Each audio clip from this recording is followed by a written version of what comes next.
안녕하세요. 올랜도 캠입니다. 오늘 또 시황 분석과 더불어서 종목 분석해보는 시간을 갖도록 하겠습니다.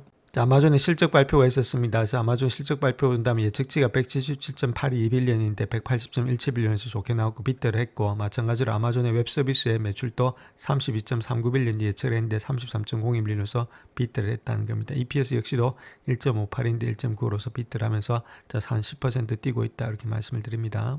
자, 먼저 오늘 시장을 보시게 되면 거의 다가 하락이 됐다 이렇게 보시면 되고, 다우가 0.23%, 그 다음 나스닥이 1.57%, S&P 500이 0.99%, 그 다음 러셀이 0.81%로서 거의 다가 하락했죠. 특별히 나스닥이 좀 많이 하락했습니다. 이때까지 많이 올라왔던 데다는 그런 차익 매물이 많이 늘어났고, 특별히 메타하고 마소가 좀 하락되면서 같이 동반 하락되는 그런 하락의 모습을 보여줬다. 다우 같은 경우는 아침장이 좀 일어섰음에도 불구하고 저 옷장 되면서 계속 흘러내렸고, 자, 마찬가지로 러셀도 똑같은 그런 경우가 있었다 이렇게 보시면 되겠죠. 그래서 전반적으로 힘이 약한 하루였다 이렇게 보시면 됩니다. 매도세가 많이 나오면서 차익 실현이 좀 많이 일어났던 하루였다 이렇게 말씀을 드리겠습니다. 오늘 맵을 하나 보시게 되면 거의 빅테크 중심으로 좀 많이 하락이 됐죠. 아무래도 차익 매물이 많이 나왔고, 거기에 따라서 지금 이제 메타라든지 마소 이런 것들을 조금 많이 하락이 했습니다. 실적 발표가 안 좋았기 때문에. 구글은 좀 좋았는데 좀 상세를 많이 했고 한 6% 7%까지 올라가다가 좀 많이 꺾였다. 특별히 메타라든지 이런 거 마소 있죠. 이런 것들 자본 지출이 좀 많다는 겁니다. 자본 지출이 많은데, 자, 그에 따라서 그 비용이 많았을 때 그 비용을 갖다가 어느 정도 처리하면서 매출로 일단 이어질지, 자, 거기에 대한 의구심들이 많이 들어가고 있다는 거죠. 그리고 오라클도 마찬가지고, 자, 매출이 계속해서 많이 부채가 과담으로 인해서 GPU라든지 이런 걸 사고 있는데, 자, 그것이 과연 나중에 시장에서 정말로 아웃풋으로 나오는지, 자, 그런 것들에 대한 의구심들이 있었던 하루가 되지 않았나 그렇게 보여지고 있고, 자, 테슬라, 아마존 마찬가지입니다. 자, 많이 테슬라 같은 경우는 많이 올라왔던데 다른 차익 매물이고, 아마존은 지금 현재 실적이 좋아서 조금은 뛰고 있죠. 한 10%가. 자, 그런 가운데 있고, 엔비디아, 브로드컴, AMD, 인텔 이런 것들도 많이 올랐던 다른 지금 하락세가 되고 있었다. 자, 반면에 일단 금융주라든지 이럴 때는 조금 일단은 매수세가 돌았다 이렇게 보시면 되겠죠. 디펜스라든지 이런 종목주로. 자, 그렇게 됐던 것이 하루였다 이렇게 말씀드립니다.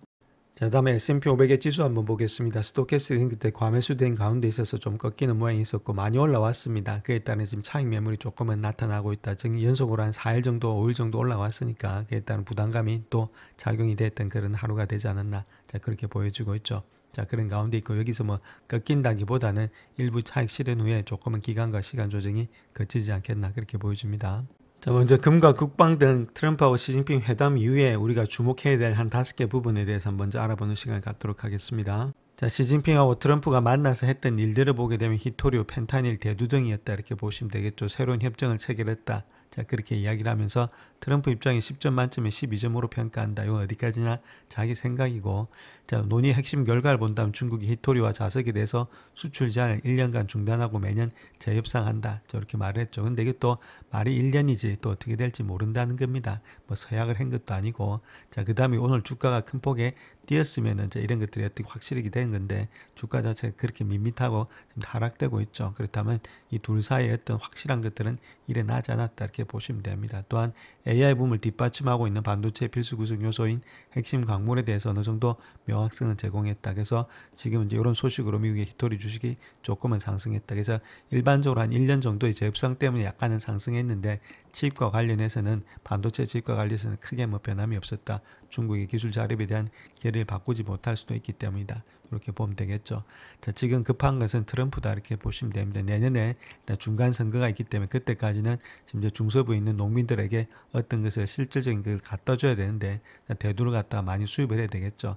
대두를 정말로 많이 수입할지, 자, 그것도 좀 의문스럽고, 자, 그 다음 또 히토리 이런 것들도 지금 현재 멈춰서 1년인데 여기 뭐 6개월 될지 어떻게 또 파기가 될지도 알 수 없는 입장에 있습니다. 그래서 궁지에 몰려 있는 것은 아무래도 트럼프 쪽이 되지 않겠는가. 반도체는 뭐 안 주더라도 자기가 중국에서는 자리밟을 수 있는 그런 입장으로서 계속해서 이쪽으로 나아가고 있으니까, 자, 그런 식으로 형성되고 있다. 그래서 시간이 가면 갈수록 트럼프한테는 조금은 지금 현재 마이너스가 되고 있다. 이렇게 말씀을 드립니다.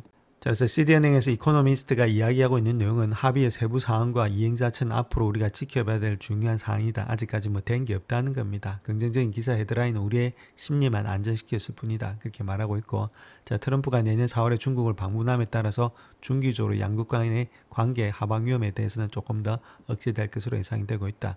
아무래도 내년 선거가 있으니까 어쨌든 화해를 해야 되니까 트럼프가 가겠죠. 그래서 약간의 심리는 있는데 아직까지 세부사항 이런 것들은 지켜봐야 된다. 이렇게 밝히고 있습니다.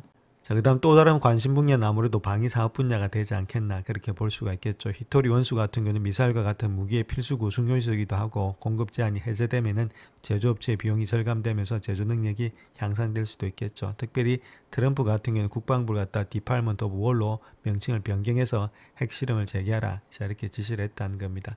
자, 미국은 다른 어떤 나라보다 많은 핵무기를 보유하고 있는데 러시아가 2위, 중국이 3위로 돼 있지만 5년 안에는 동률을 이룰 것으로 보여지고 있다. 자, 그런 가운데 때문에 다른 나라들의 핵무기 시험 프로그램 때문에 전 정부에서 동등한 기준으로 우리도 핵무기를 시험을 시작하라. 자, 극시 시작될 것이다. 이런 식으로 트루소셜에서 밝힌 바가 있죠. 자, 그렇다면 아무래도 이런 걸 통해서 자, 방위 분야 자체도 많이 주가는 올라가지 않겠는가. 앞으로 일단은 전쟁이 더하면 더하지 덜하지는 않을 것으로 보여지고 있다. 이렇게 말하고 있는데, 자, 도이치뱅크 같은 경우에 있어서는 시진핑과 지금 이제 트럼프가 우크라이나 전쟁에 관련된 문제에 대해서 더욱더 긴밀히 협력하기로 합의했다 이렇게 강조하고 있죠. 그런데 이런 것들이 러시아와의 갈등이 종식된다면은 투자자들에게 국방 부분에 대한 투자를 줄일 수 있는 계기가 될 수 있다 이렇게 말하고 있죠. 근데 이렇게 되기보다는 아무래도 전쟁이 더 가속화되면 가속화되지 끝나지는 않을 것으로 보여지고 있습니다. 그래서 방위 분야 역시도 계속해서 우리가 좀 주시해서 봐야 될 분야다 이렇게 말씀드립니다.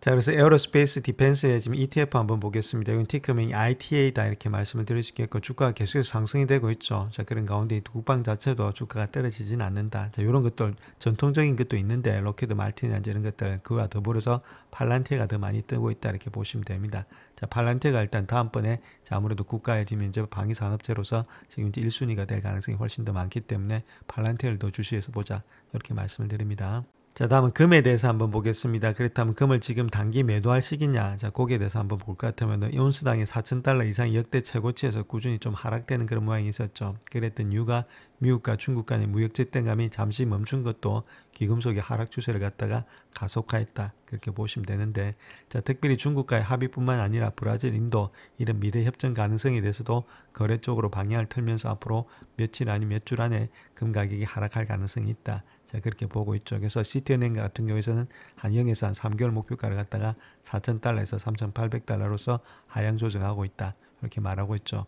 자, 그럼에도 불구하고 금 가격이 물론 이런 것도 일부는 있겠지만은 금을 사주는 수채가 지금 누구냐면 중앙은행들이 계속해서 사주고 있죠. 센트럴뱅크들이. 자, 그런 가운데 있기 때문에 내려간다 하더라도 하방 경직성이 있기 때문에 그렇게 큰 폭으로 내려가지는 않을 것으로 보여지고 있습니다. 만약에 내려간다면 우리가 조금씩 매집하셔서 계속해서 포트폴리오 차원에서 좀 들고 가는 그런 입장이 돼야 되지 않나. 자, 그렇게 보여집니다. 자, 그래서 어찌 보면 지금은 중국이 조금 더 플레이를 갖다 잘하고 있다 그렇게 말하고 있는데 그 이유로 본다면 대미 수출이 조금 많이 줄어들고 있었죠. 그럼에도 불구하고 중국은 세계 다른 나라 지역에 수출을 갖다가 함으로 인해서 그런 약세를 상쇄하고도 남았다 그렇게 지금 이야기를 하고 있습니다. 그래서 지금의 관심 자체가 워싱턴하고 베이징 이런 관계에 집중되고 있지만은 중국의 무역 상대국의 다변화 이런 것들을 통해서 다른 이야기를 보여준다는 겁니다. 특별히 동남아시아 기타 신흥시장에서 투자가 증가하고 있다는 점 자체가 글로벌의 가치 사슬에서 중국의 중요성이 강조되고 있다. 그래서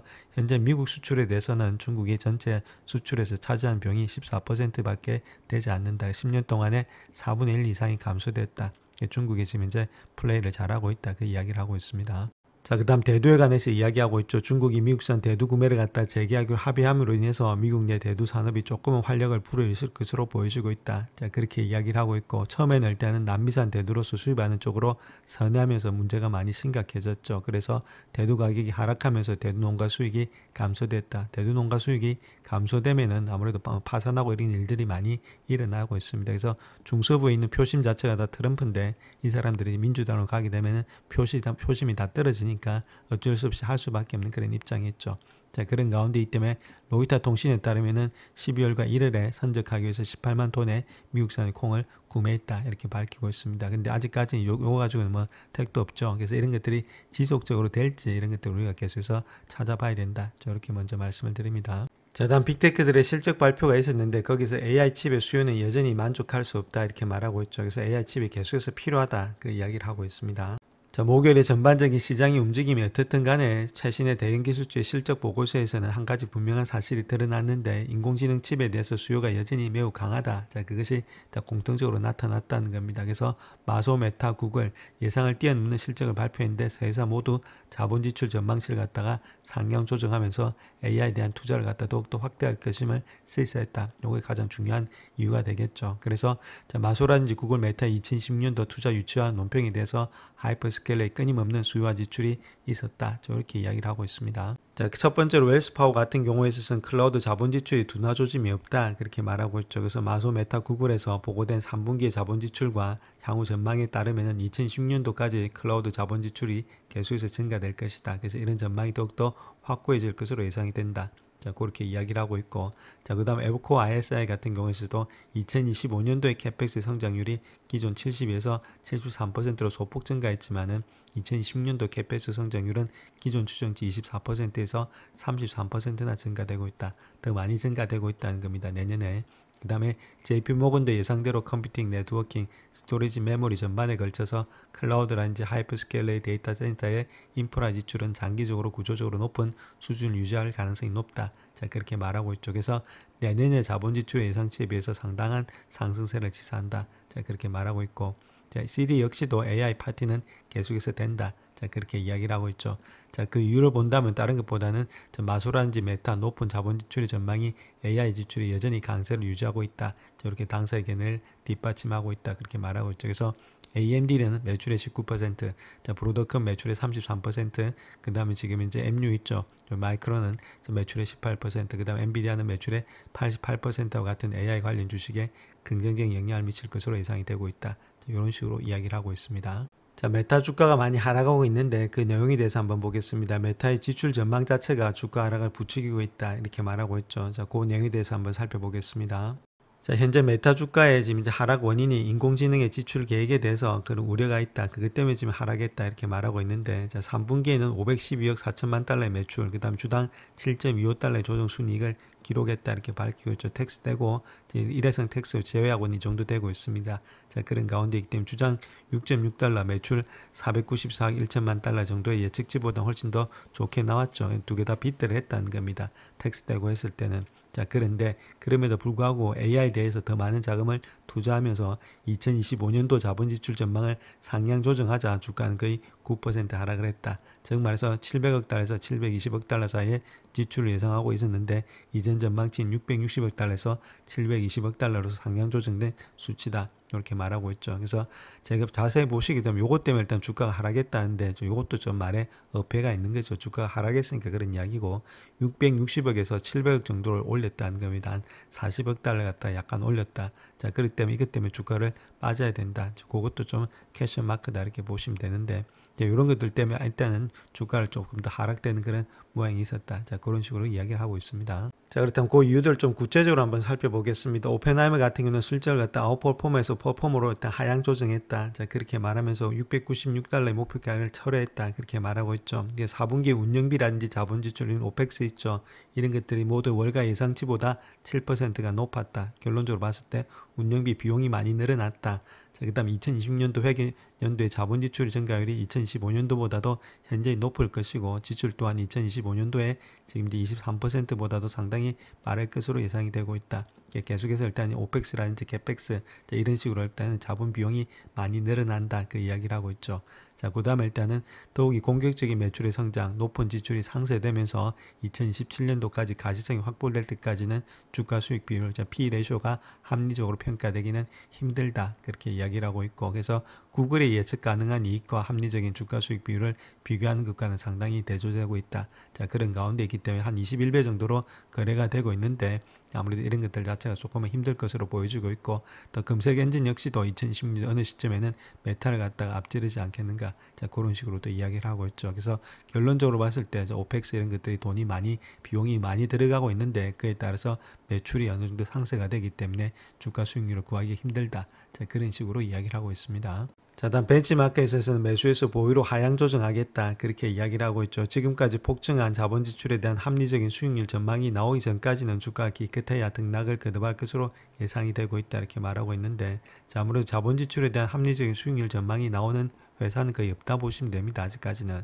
그다음 메타는 광고 외에 AI 투자를 적극적으로 추진하고 있는데 여기에서 여러 가지 모델인지 로보틱스 그리고 대규모의 시뮬레이션 훈련 등을 통해서 수직 AI 모델의 리마 모델 검증 등이 포함이 되고 있는데 자, 그럼에도 불구하고 오픈 AI, 구글, 테슬라 이런 최첨단 AI 연구소를 포함한 신규 경쟁업체와 수익률은 상대적으로 불확실하다 이렇게 말하고 있었죠. 이 다 아는 사실이기 때문에 이거 가지고 하향 조정한다 좀 말의 의미가 있다 이렇게 말씀을 드립니다. 자, 다음 바클레이즈에 대해서 한번 보겠습니다. 과체중 등급을 유지하면서 목표 주가 810달러에서 770달러로서 하향 조정하겠다 그렇게 밝히고 있는데 자, 메타 같은 경우는 탄탄한 실적이 일단 있었는데 그런 것들이 투자 증가 있죠. 특히 MSCI 신규 AI팀에 대한 투자 증가로 인해서 빛을 잃었다. 너무 많이 일단 투자를 했다는 겁니다. 그래서 이런 실적들 자체가 여기 다 상쇄가 됐다. 그 이야기를 하고 있죠. 그 다음에 또 중요한 것은 견실한 수익을 창출할 가능성이 있는데 이로 인해서 2010년도 예상된 오퍼레이팅 인컴의 성장 대부분과 프리캐시 프로가 대부분 일단 상쇄될 것으로 예측이 되고 있다 이렇게 밝히고 있습니다. 그래서 비용이 많이 들어가기 때문에 이익이 많이 늘어나지 않는다 그 이야기를 하고 있습니다. 자, 다음 뱅크 오브 아메리카 같은 경우에 있어서는 매수 등급을 재확인하면서 목표 주가를 900달러에서 810달러로서 하향 조정하겠다 그렇게 밝히고 있는데 특별히 2010년도 EPS 성장 전망이 제한적이고 전년 대비 프리캐시 플로우가 감소할 것으로 예상되기 때문에 메타 주식은 논란의 여지가 있을 것으로 보여지고 있다. 메타는 향후 2년 동안의 방대한 사용자 네트워크, 매력적인 AI의 제품을 통합할 수 있는 여러가지 기회를 바탕으로 강력한 입지를 확보할 것으로 예상이 되고 있다. 이렇게 밝히고 있고 비용 관련된 악재는 현재 주가의 대부분이 반영되어 있고 엘레멘과 관련된 콘텐츠 제작 도구라든지 제품의 촉매자가 2010년도 참여도와 함께 매출의 상승을 견인할 수 있다고 판단이 되고 있다. 그렇게 말하고 있죠. 또한 프리캐시 프로는 2010년도에는 좀 감소할 것으로 예상이 되고 있지만은 695달러 현 주가를 기준으로 했을 때는 2027년도 예상 EBITDA가 10.5배, 핵심 사업의 EPS는 19배로 평가되기 때문에 주가 상승에는 기여될 것으로 예상이 되고 있다. 이렇게 밝히고 있죠. 주가가 좀 많이 빠졌는데 좀 길게 보신다면 지금은 매수의 관점이 되지 않나 그렇게 뱅크 오브 아메리카도 이야기를 하고 있습니다. 자, 다음 골드만삭스에서 이야기하고 있는 내용을 보시게 되면 매수 등급 유지하면서 목표 주가는 870에서 815달러로서 하향 조정하겠다 그렇게 말하고 있죠. 특별히 메타의 여러 장기적인 성장 테마에 대해서 유리한 입지를 확보하고 있는데 리얼스라든지 클릭 투 메시징 광고, 그 다음 어드벤처 플러스의 광고 예산 도입을 포함한 AI 등의 주요 제품의 이니시티브 전반에 걸쳐서 긍정적인 모멘텀의 고무가 돼 있다. 저렇게 밝히고 있죠. 그래서 매수 등급을 보고 있는데 약간씩 지금 목표 주가는 조금씩은 떨어뜨리고 있는 그런 입장이 있습니다. 자, 다음 모건 스탠리가 이야기했던 내용을 한번 보겠습니다. 과대평가 등급을 유지하면서 목표 주가 850에서 820달러로서 하향 조정하겠다. 자, 그렇게 말하고 있는데 4분기 매출은 좀 전망이 실망스러웠다. 그렇게 말하고 있고 광고 실적 미달에 있어서는 분기별의 하드웨어 매출을 잘못 모델링해서 4분기 추정치가 1% 추가될 것으로 추정된 만큼 그렇게 크진 않았다. 그렇게 말하고 있고 이 문제가 안 됐다는 거죠. 근데 메타의 핵심 플랫폼 개선에는 문제가 없다 이렇게 생각이 되고 있고 개선을 위한 파이프라인 여전히 같다 길다 이렇게 생각이 하고 있다는 겁니다. 또한 핵심 펀더멘탈은 매우 견고하다 그렇게 말하고 있는데 특별히 미국에서의 페이스북과 인스타그램에 투자한 시간들은 두 자리 숫자가 증가되고 있고 뭐 다른 것들도 마찬가지죠. 그래서 이런 것들은 문제가 없는데 자, 단기적으로 봤을 때는 운영비 증가로 인해서 2010년도 7년도에 주당 순이익 EPS가 5%에서 한 4%로 감소함에 따라서 예상치가 하향 조정이 되고 있다. 비용이 좀 많이 들어간다. 이런 것들이 지금 공통점이 되고 있죠. 그 다음에 또 슈퍼 인텔리전스 팀에 대해서 연간 자본 지출의 증가 이런 것들이 좀 가장 큰 요인이 되지 않겠는가. 그래서 투자 증가로 인해서 메타의 배수가 압박을 받거나 상한에 도달할 가능성이 많다. 자, 그래서 ROIC 이런 것들 있죠. 리턴 온 인베스팅 캐피탈. 그래서 투자 자본 수익률 이런 것들에 대해서 조금 불확실성이 가중되고 있다. 그렇게 말하고 있습니다. 그래서 다른 건 문제가 없는데 거기다가 비용 측면에서 조금은 문제가 있다. 그런 식으로 이야기를 하고 있습니다. 자, 다음 CD에서 이야기하고 있는 내용을 한번 보겠습니다. 목표 주가 915달러에서 850달러로서 하향 조정했다. 그렇게 말하고 있는데 자, 특별히 지금 이제 논쟁이 되고 있는 것은 2010년도에 캐펙스하고 오펙스다 이렇게 보시면 됩니다. 이 투자 규모에 대한 것이다. 즉 비용적인 측면이죠. 자본 지출하고 지금 이제 비용적인 측면들이 있죠. 오퍼레이팅 익스펜스.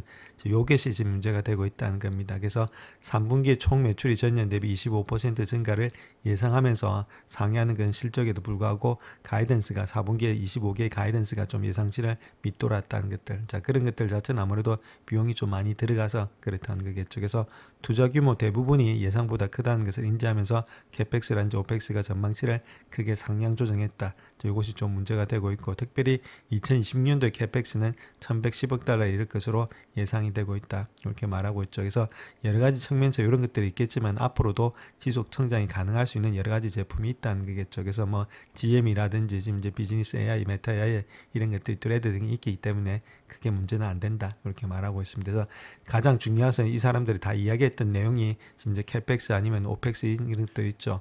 비용 측면에서 좀 많이 상승이 되고 있기 때문에 이 비용을 갖다가 어느 정도 일단은 상쇄할 수 있는 매출과 이익이 늘어나는지 그 시간이 되면 반드시 주가는 올라갈 수 있다. 자, 그런 식으로 이야기를 하고 있습니다. 자, 메타 차트 한번 보겠습니다. 201선을 강하게 일단 지금 돌파하면서 밑으로 쳐졌죠. 자, 거기다가 지금 직전 저점까지도 깨고 내려왔다는 겁니다. 690불대를. 그렇다면 시간이 좀 걸린다는 겁니다. 오늘 사가지고 내일 바로 반등해가지고 그래 하는 것이 주식이 아니다. 이렇게 말씀을 드렸습니다. 자, 그런 분들은 100점 100패다. 이렇게 말씀드렸고, 자, 그런 가운데 있고, 지금은 요 라인대에서 요 라인대 있죠. 620불대. 그래서 요를 갭으로 뛰었던 그 자리. 자, 그래서 요 자리하고 요 자리 사이에서 왔다 갔다 할 가능성이 많이 있습니다. 현재 모습 속에서. 그래서 기간이 필요하다는 겁니다. 시간 조정이. 그 다음에 일단 여기서 뭉텅거리로 한목에 일단 지금 이제 매수할 게 아니라 천천히 분할 매수하셔서 들어가셔서 먹는 것이 중요하지. 여기가 했다고 바로 일단 올라갈지 더 내려갈지는 아무도 알 수가 없다는 거죠. 자, 그런 가운데 있기 때문에 반드시 분할 매수해야 되겠고, 매수를 할 때는 이런 것들에 있어서는 일단은 지금 이제 깨지고 내려왔기 때문에 조금은 시간이 걸린다는 겁니다. 어느 정도 기간 조정은 필요하다. 자, 그런 식으로 접근하셔서 길게 보시면서 갖고 가야지 이걸 갖다가 오늘 사서 내일 판다. 자, 그런 개념으로 하시면 안 된다. 이렇게 말씀을 드립니다. 자, 다음 구글 한번 보겠습니다. 구글은 실적 발표에 급등하고 있는데 월가 분석에 어떻게 이야기하고 있는지 거기에 대해서 한번 알아보겠습니다. 자, 그래서 알파벳 같은 경우에는 인공지능에 대한 강력한 수요가 클라우드 사업 성장세를 견인하는 데 도움이 되었다. 그렇게 밝히고 있고, 그래서 클라우드 매출이 151억 5천만 달러로서 전년 대비 35%나 증가됐다. 이 부분이 가장 크게 일단은 작용했다. 그렇게 말하고 있죠. 또한 알파벳의 AI 전략을 갖다가 환영하면서 다른 사업 부분에서도 여전히 강세를 나타내고 있었다. 그래서 낙관적인 전망을 반복하고 있는데, AI 검색이 경쟁이 좀 치열해짐에 따라서 역풍도 직면할 수 있다. 이렇게 경고를 하고 있습니다. 자, 여러 하우스들이 여러 가지 논평을 내놓고 있는데 뱅크 오브 아메리카 하나만 보고 가겠습니다. 매수 등급을 주고 있고 335달러로서 280달러에서 상향이 조정이 되고 있다. 그렇게 말하고 있죠. 그래서 첫 번째 이유는 구글은 선도적인 LMN 기술을 가지고 있다. 독점적인 TPU 기술도 있고 방대한 사용자 기반을 중심으로 해서 AI 분야에서 유리한 입지를 확보하고 있는 것이 지금 현재 알파벳이다. 또한 AI 역량의 강화로 인해서 다양한 수혜자가 발생할 수 있고, 또 웨이모어라든지 양자 컴퓨팅 같은 초기 단계 투자 이런 것들은 기업 가치는 아직까지도 반영되지 않았다. 자, 그렇기 때문에 이런 것들이 장기적인 선택권을 갖다가 제공할 수 있다. 이렇게 말하고 있죠. 그래서 지금 주가가 294달러였을 때 현재 주가가 2027년도 EPS의 24배 정도로 어떤 평가되고 있기 때문에 향후 AI 성장 사이클에서 크게 진행될 전망임에도 불구하고 역사적으로 프리미엄과 유사한 수준에 있다. 자, 일단 밸류에이션도 그렇게 높지가 않다. 그 이야기를 하고 있죠. 또한 다음 촉매제로서는 아무래도 4분기에 출시될 제미나이 3.0이다. 이렇게 말하고 있습니다. 물론 위험적인 요인에는 오픈 AI의 지금 이제 광고 출시로 인해서 경쟁이 심화될 수 있다. 이렇게 밝히고 있죠. 그래서 전반적으로 이런 내용들이 다 반영되면서 주가가 상승되고 있다. 이렇게 밝히고 있습니다.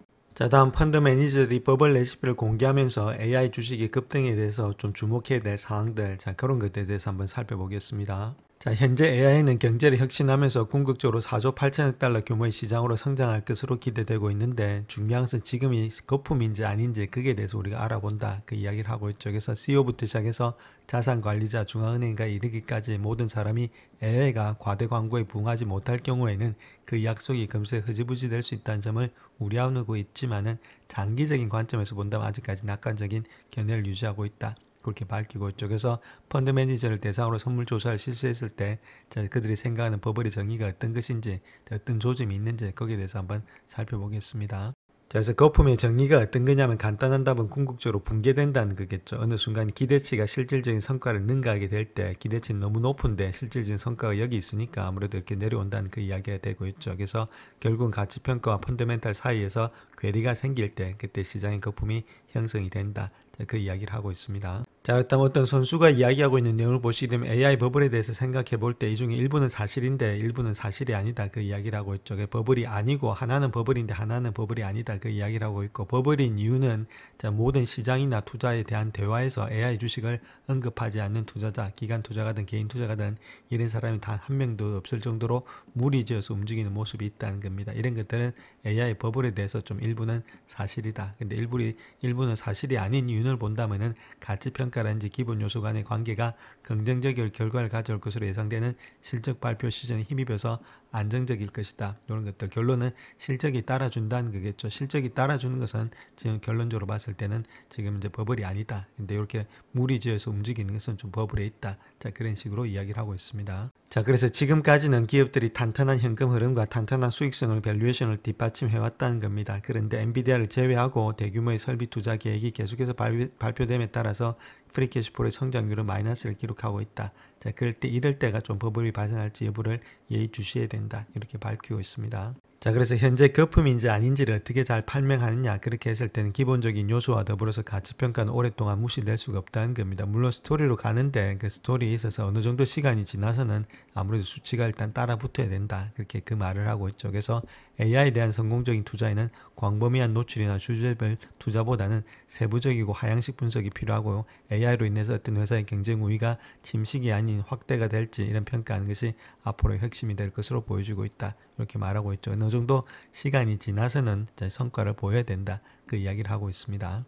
자, 그 다음 또 이야기하고 있는 사람들은 거품에도 여러 가지 종류가 있다, 그렇게 이야기하고 있죠. 물론 버블이라 하면 자산가치평가에 대한 과도함과 투기, 산업의 과잉투자 또는 지속 불가능한 이익의 성장, 이런 것들로 정의될 수 있는데, 자, 제프 베조스 같은 경우는 AI 자체가 지금 산업의 거품 속에 있다, 그렇게 이야기를 하고 있죠. 그래서 이런 거품이 터진다 하더라도 생명을 구하는 의약품과 같은 새로운 혁신이 사회에 남을 수가 있다, 그렇게 말하고 있죠. 이런 좋은 거품 속에 있다는데 동의를 하고 있다는 겁니다. 그래서 현재 시장을 주도하고 있는 기업이든 투자자로부터 수표를 받아서 이익을 얻는 기업이든 간에 실질적인 구체적인 가치 제한을 제공을 하고 있다, 이렇게 말하고 있죠. 그래서 물론 거품이 있는데 그 거품 속에서 좋은 거품을 통해서는 더 많은 생산성을 나타낼 수 있다, 그 이야기를 하고 있습니다. 자, 우리가 거품을 본다면 거품이 오랜 시간에 걸쳐서 터진다는 겁니다. 시간이 상당히 오래 걸린다. 그래서 반대편에서 나올 때까지는 알 수가 없다는 겁니다. 거품이 있는지 없는지도 모르고, 그 다음에 거품이 터진 후에 수년이 지나서야 뒤늦게 알아볼 수가 있다는 거겠죠. 자, 그런 모양이기 때문에 80% 정도 가격이 가산이 하락하거나 아니면 정점에서 10년 만에 회복하는 것들, 이런 회고적인 징후가 있다는 거죠. 자, 그런데 여러 가지 패턴이 있었죠. 1929년도에 이렇게 주식시장 붕괴되는 것들, 80년대 일본 자산의 가격 거품, 그 다음 닷컴 이런 것들, 뭐 여러 가지가 있었는데 지금은 그런 시나리오를 갖다가 예상하진 않는다. 자, 그렇게 말하고 있습니다. 지금은 이런 시장하고는 다르다, 그렇게 얘기를 하고 있습니다. 자, 다음 마소 한번 보겠습니다. 마소도 조금 하락되고 있죠. 그래서 이번에 지출 계획으로 인해서 주가가 좀 하락이 되고 있다, 이렇게 말하고 있죠. 그래서 어떤 반응을 보이고 있는지 거기에 대해서 한번 살펴보겠습니다. 자, 마소 같은 경우는 대규모의 지출 계획이 주가에 압박을 주고 있다, 그럼에도 불구하고 여전히 강세를 보이고 있다, 이렇게 말하고 있고, 특별히 인공지능 투자를 확대함으로 인해서 2016년도 회계연도의 자본 지출이 전년보다 증가할 것이다, 그렇게 발표하자 주가가 한 2% 정도 하락을 했습니다. 자, 또한 애초에 헤드라인의 성장률 자체가 소폭 하락할 것이다, 이런 것도 약점으로 좀 지적이 됐다, 이렇게 말하고 있죠. 자, 그럼에도 불구하고 마소에 대해서는 압도적으로 낙관적인 입장을 많이들 유지하고 있다는 겁니다. 향후 지출 증가가 마이크로소프트의 제품에 대해서 수요 증가를 정당화한다, 그렇게 생각을 하고 있죠. 또한 JP모건 같은 경우에 있어서는 목표가를 상향 조정하면서 애초에 기타 사업 부분에서의 분기별 변동이 있음을 인정을 하고는 있지만은 기본 원칙은 올바른 방향으로 추세를 보이고 있다. 자, 그런 식으로 이야기를 하고 있습니다.